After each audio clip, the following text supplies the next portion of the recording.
So the mouth plays a pivotal role in total health. The mouth is a lot more than teeth. And my point simply is that when the mouth does not work, the whole body pays a price. Physically, mentally, emotionally, energetically, dentally, and financially. Welcome to the Wise Traditions Podcast, sponsored by the Weston A Foundation for Wise Traditions in Food, Farming, and the Healing Arts. We are your source for scientific knowledge and traditional wisdom to help you achieve optimal health. I'm your host, Toda Labrador. My guest today is Dr. Felix Liao, a biological dentist in Northern Virginia.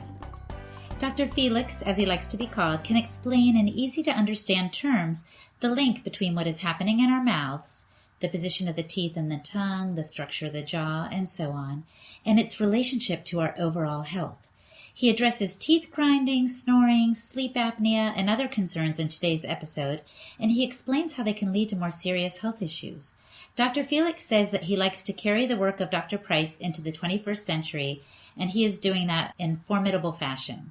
Wise Traditions is supported by Green Pasture Products, offering fermented cod liver oil, concentrated butter oil, and coconut oil in a variety of products and blends. Visit greenpastureproducts.com. And the Weston A Foundation. You can hear speakers like those featured on these podcasts at the Wise Traditions Conference in Montgomery, Alabama, November 11th to the 14th. Learn, eat well, and have fun.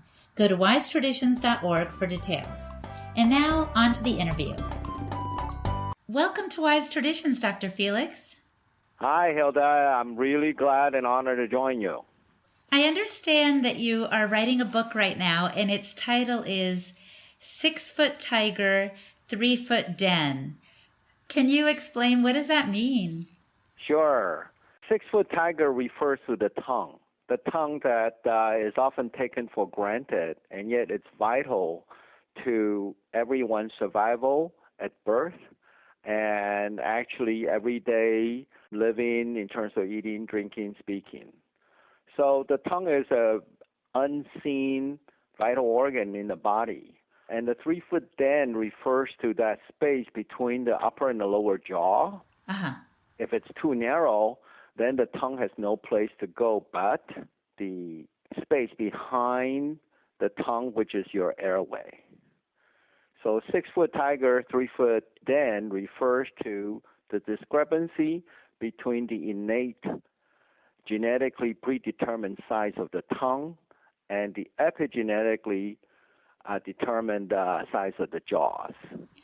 So if the big tiger isn't fitting well in the den, you're saying it can complicate and block the airway. Well, how does that lead to health concerns? Very good question. So, for example, people snore. Mm-hmm. It's because the airway is narrow. And, for example, people grind their teeth. It's because the airway is narrow. The throat space is occupied by the tongue. Okay. Uh-huh. So if people clench their jaws, it's also that way in their sleep. They wake up with their temples and their cheek muscles tight and their shoulders stiff and neck kinked. And all of those things could be related to the 6-foot tiger, 3-foot den phenomena. Do the teeth need to be adjusted so that the tongue can fit more easily? What's a corrective move for this? The corrective move is actually a new development. In the old days, and when I say old days, I mean before the discovery that the airway could be remodeled. This is about 2010. Previous to that, it was thought that the only way that the jaws could be redeveloped, that's a term we use in this line of work, is during childhood, but not in adults. Mm-hmm. It turns out that there are stem cells in every adult's tooth sockets that can be signaled and restarted to make bone again as if you were a teenager. Interesting. I've heard of stem cell research as a possible solution to combating illness in our bodies because stem cells have this ability to regenerate, right? And is that what you're talking about, stem cells in that sense? Yes, absolutely. But this is stem cells that's already resident, already there in your tooth sockets, in your jaw joints, and in the what's called sutures how the maxilla, the upper jaw, is attached to the rest of the facial skeleton through sliding joints called sutures.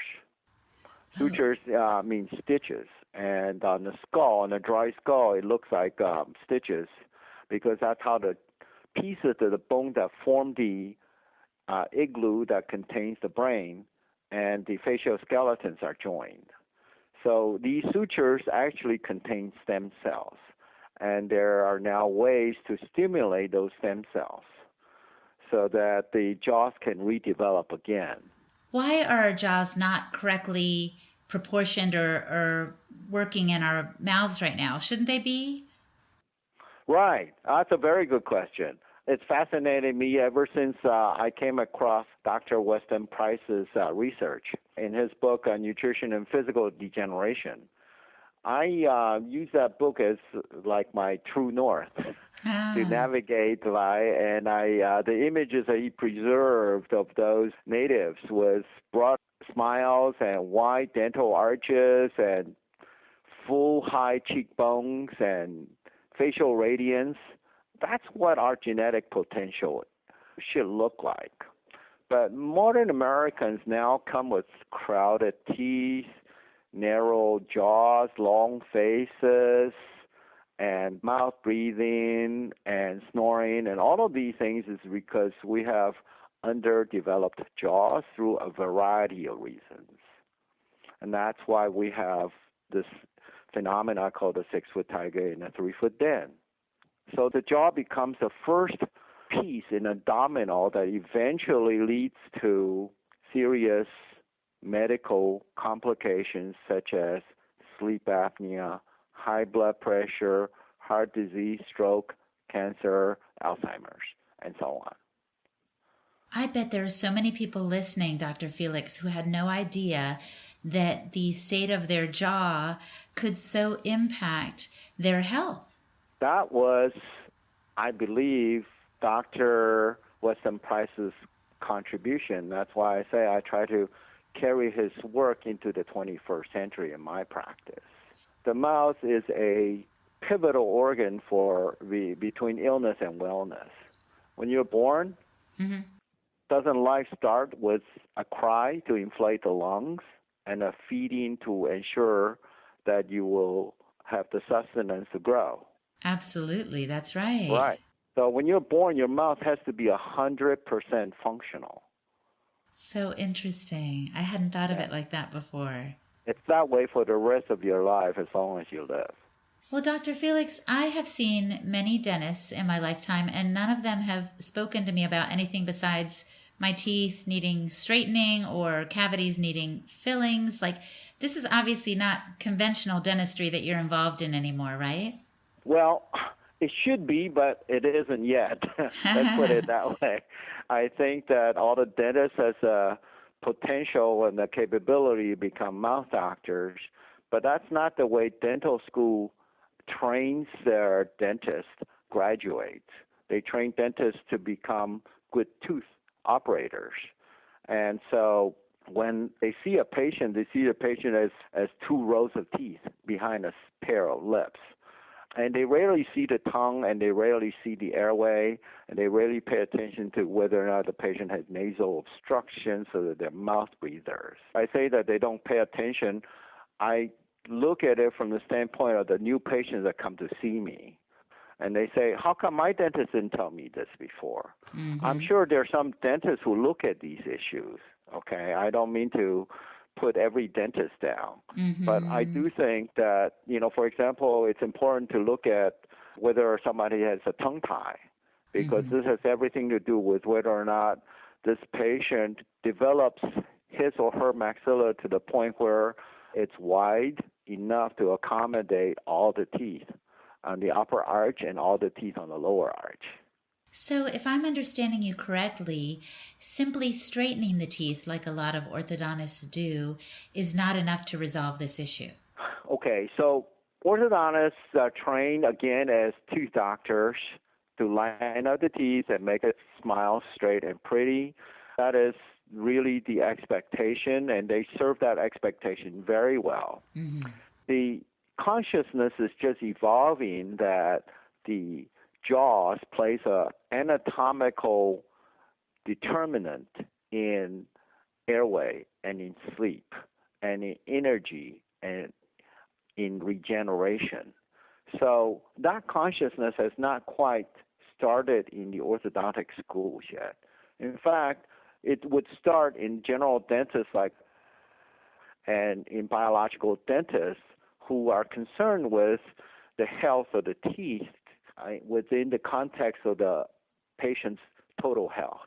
Okay, we start in this group of dentists, and then what I did was I took it one step further and said, hey, how does the mouth play into the total health?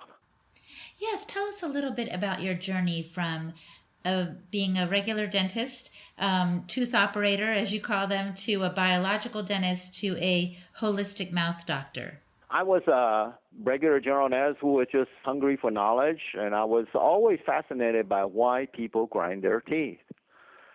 It never made sense to me that here you have the hardest tissue in the body that's being self-mutilated through teeth grinding. Uh-huh. And so that's counterintuitive, right? I mean, if you want to survive, you wouldn't sacrifice your teeth. Mm-hmm. So why does the body sacrifice your teeth? So I took a lot of courses and went, searching high and low, east, west, north, south, chiropractics, orthodontics, TMJ, muscle physiology, you name it, I pretty much studied it, nutrition, osteopathics as well. Mm-hmm. And what I finally came to realize is that teeth grinding is not just a dental issue. Okay, so mm-hmm. dentists who are trained in dental schools really cannot get outside the dental box to see how teeth grinding is part of a cascade of events that started in the airway obstruction. In other words, 6-foot tiger and a 3-foot dent. So my journey could be told basically in terms of searching for answers to the issue of teeth grinding and people who have clicking jaw joints, popping jaw joints, locking jaw joints. Why does that happen? Yeah. Okay. So nature is very kind to humans. Our creator has a brilliant design because mouth is such a vital organ to total health and survival that the design is such that if you don't have a perfect mouth, you can still survive, but you won't feel well. Okay, you can eat, you can drink, you can talk, you can even smile, or you can whine, but your neck will pay a price, your mood will pay a price, your circulation will pay a price, your energy will pay a price, your pain will pay a price, and your sleep will pay a price. Okay? Yeah. Like having a thumbtack in your shoe or in your boot that you cannot take off. And your body has to adapt around that. So when you have a 6-foot tiger and a 3-foot dent, which is really the source of teeth grinding, and that's what brings me back to this, to answer your question shortly. But when you have a 6-foot tiger and a 3-foot dent, what happens is that it's like having a handicap or playing sports, like in hockey or soccer, you're playing with a man down. Mm-hmm. And every part of your body had to pay a bigger price than they needed to. That's a great illustration, playing with a man down, because anybody who's played on a sports field knows, your team can do okay, but you're not going to win the game if you're a man down, right? That's right. Very hard. So what I found is that many patients who have gotten their diet down, they got their exercise program down, they even do yoga, they meditate, and they don't feel well still. They still have aches and pains, they still have energy and mood issues, so why don't I feel better? And so I would often find that they have TMJ problems that, nobody paid attention to. They would have teeth grinding problems that night guard couldn't begin to help, because that's what tooth doctor's solution would be for teeth grinding. Mm-hmm. Okay? And most people would just say, well, I feel better without it, so they just don't wear it. So that misses an opportunity to find the root cause of teeth grinding. Teeth grinding really is your body trying to do CPR on itself. Huh. Can you explain that a little more? What do you mean? Cardiopulmonary resuscitation. The rule is you establish the airway, then you do breathing, then you circulation. A, B, C. That's right. Okay? So airway comes before all of that. So why? Because our brain doesn't last more than 4 minutes without oxygen, right? Yep. We can go 4 days without water. We can go 40 days without food. But 4 minutes, the brain is a vegetable. Right. Okay? So airway always comes first, and the body would do anything to open up the airway. Now, what happens when you're sleeping with a 6-foot tiger in a 3-foot den? Every muscle in your body goes slack, right? When you're in sound, deep sleep. Mm-hmm. It's called REM sleep, okay? Mm-hmm. And so the whole body goes limp. That includes the tongue. Now you'll have a size discrepancy so that the tongue is occupying the throat space in the first place. Now it goes slack. Now that space closes. And you have obstruction or something called OSA, obstructive sleep apnea. Oh, and that's when people, their bodies wake them up to say something's wrong, right? Yeah, you wake up with a racing heartbeat. You wake up with a snort like that. Or you wake up with a bladder that is really urgent, but you go to the bathroom, there's hardly any urine in the bladder because it isn't the volume that is irritating the bladder, but the stress hormones associated with having a 6-foot tiger blocking your airway during sleep. So that's why these people would have a hard time going back to sleep for a while, because it takes some time for that stress hormone to be neutralized and dissipated. Now, since you've been at this for a while, tell me a story of a patient or two who has seen some health recovered because of this, addressing this concern about the 6-foot tiger and the 3-foot den. Okay, this is why I do this work, because I get tremendous mental, emotional satisfaction when people come in and say, oh, doc, you know, I didn't realize this, but my neck pain is gone. I don't have to reach for the aspirin in the afternoon anymore. Or I don't need to take a nap anymore. Or my husband's snoring is not waking me up anymore so that I can have all the energy I need to look after my 4 kids. And my kids don't know what hit them. So, Mom, where'd you come up with all this energy? Aren't you going to take a nap like you used to? Or their neck pain and their back pain went away. I had a patient who came in and said, I won a trophy at my club tennis tournament last weekend, and I didn't have to wear my neck and back brace anymore. Oh, my goodness. It's because his condition, he has a condition on 6-foot tiger, a 3-foot den. That condition became a handicap in his tennis game. Who would have thought? Most of us would never even put those two together. Absolutely. So that's why I say when people have their airway unblocked, because now we have a 6-foot home office for the tongue, it's not a tiger anymore because it's not blocking the airway. It's not threatening survival to the brain anymore. Oh, this is amazing. So when you sleep, what happens now is that your body can regenerate energy instead of struggle for its life. So number one, you have more energy when you wake up. And number two, because you take out this thumbtack in the body's postural chain, the body can self-realign and say, ooh, that feels right now. We can hit the ball with much better concentration than dealing with a thumbtack irritation. We want to pause for just a moment and thank our sponsors. Green Pasture Products. They produce fermented cod liver oil and concentrated butter oil in a variety of flavors in liquid gel and capsule form. They also offer organic virgin coconut oil, virgin coconut ghee, and a complete oil blend that includes all of the nourishing oils. Lastly, they produce skincare balms and various byproducts that enrich the soil and feed of farm animals. And the Weston A. Price Foundation. Are you enjoying these podcasts? You can hear speakers like those featured here in person at the Wise Traditions Conference in Montgomery, Alabama this November. And you will have opportunities to delve deeper, ask questions, and connect with people who care about nourishing their health through nutrient-dense foods just like you do. There will be 44 speakers, 5 delicious meals, 85 great exhibitors, and over 1,000 attendees. Learn, eat well, and have fun. Go to wisetraditions.org for details. And now, back to the program. So you said that Dr. Price's findings were pivotal for you and helped you kind of get on this track of becoming a biological mouth doctor or holistic mouth doctor. What year was that? When did you stumble upon these findings, and what did you do with that information? Oh, this was probably in the mid-'90s. Mm-hmm. I was in Rhode Island at the time, and, in the Northeast, we're always last to kind of get the ripple effect of any new consciousness, even though Weston Price's work came out in the 1950s. Mm-hmm. But I finally got a copy of the book, and I started reading, and I said, oh, my God. This tells me that teeth and mouth are important. Mm-hmm.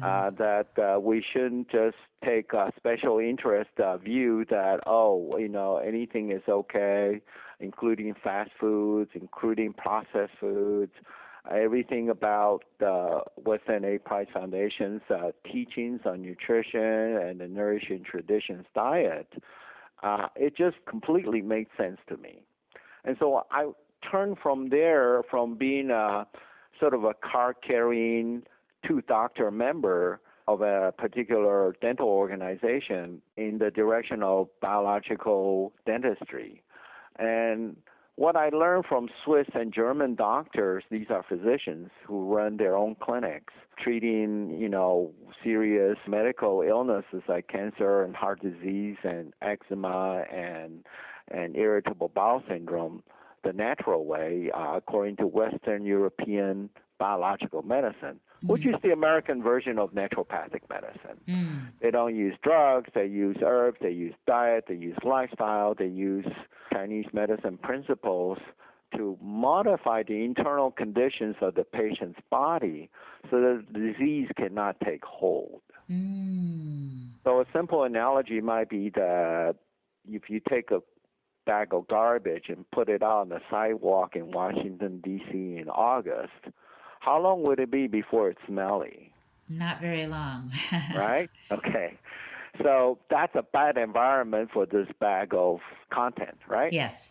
You take the same content to North Pole. Ah. How long would it be before it smells? Oh, it'd be a long time. Well, the same Perhaps thing forever. with that's right. So the same thing happens internally, okay? Uh-huh. The environment, the host environment, the soil, if you will, could either grow disease or it could grow health. Mm-hmm. That's really the essence of biological medicine.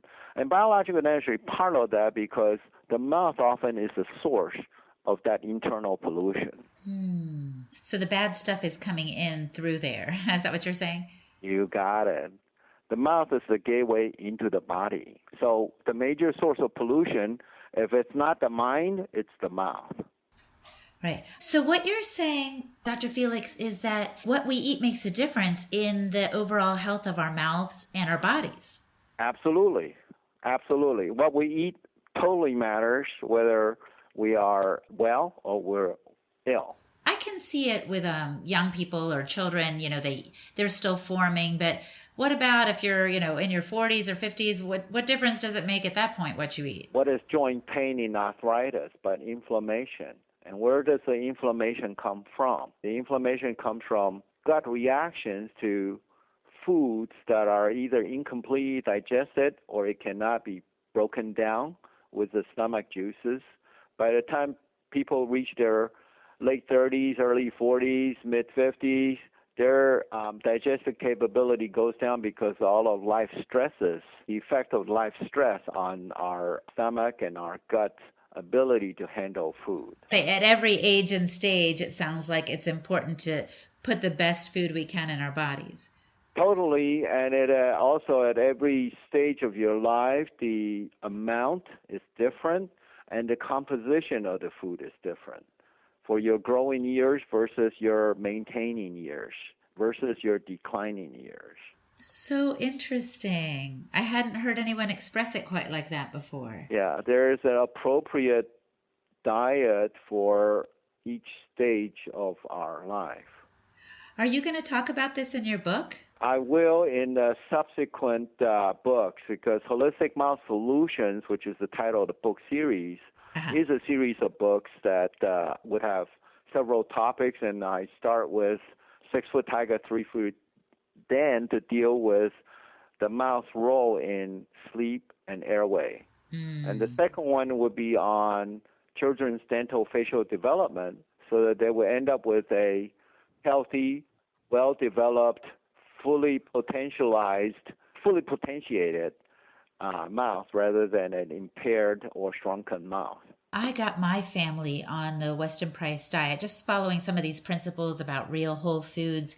And my older children got on it later, so they needed, braces and some palate widening.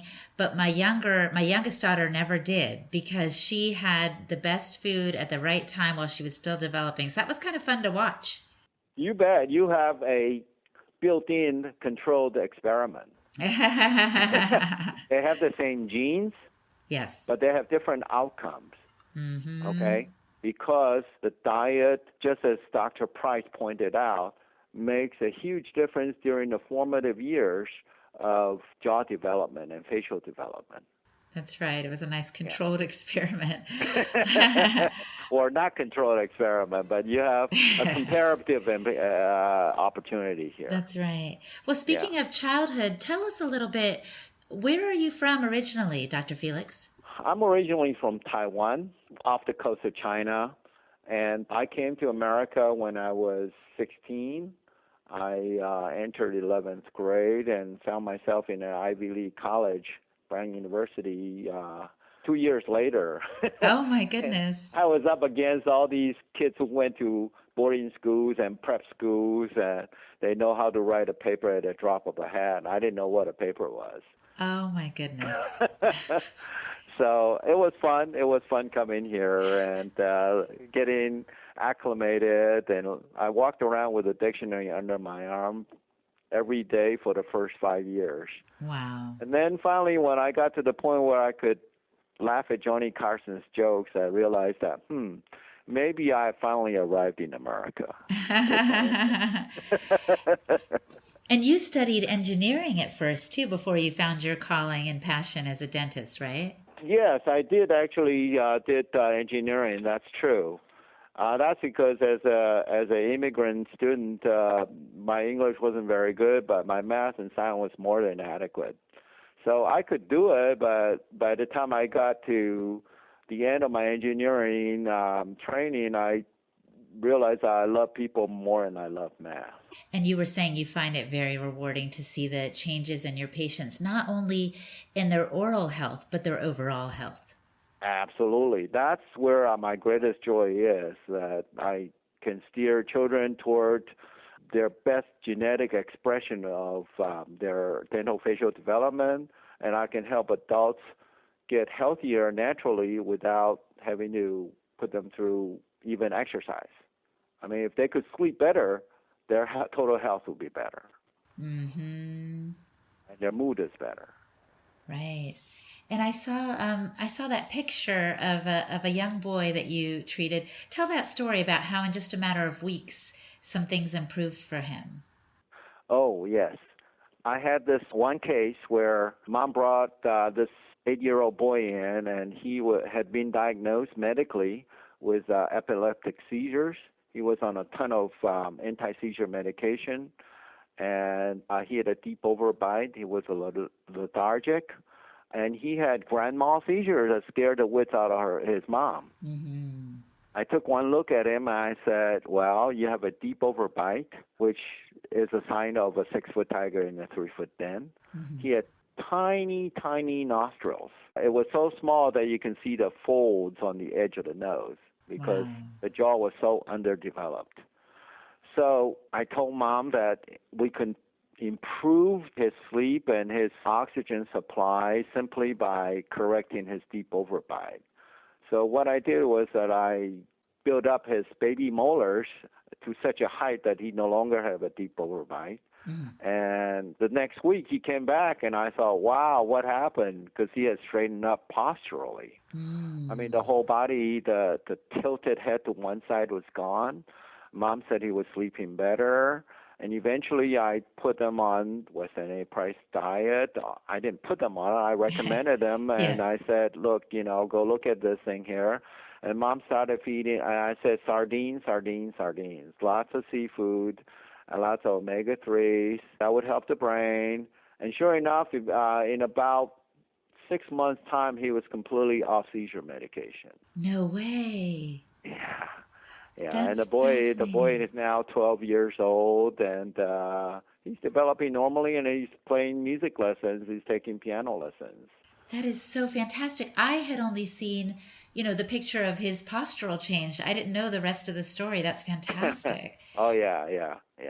So the mouth plays a pivotal role in total health, but this message isn't getting out there, and dentists are trained to be tooth doctors, and what I've seen in the patients who come to see me is that there is a serious need for mouth doctors to become a part of the holistic healthcare scene.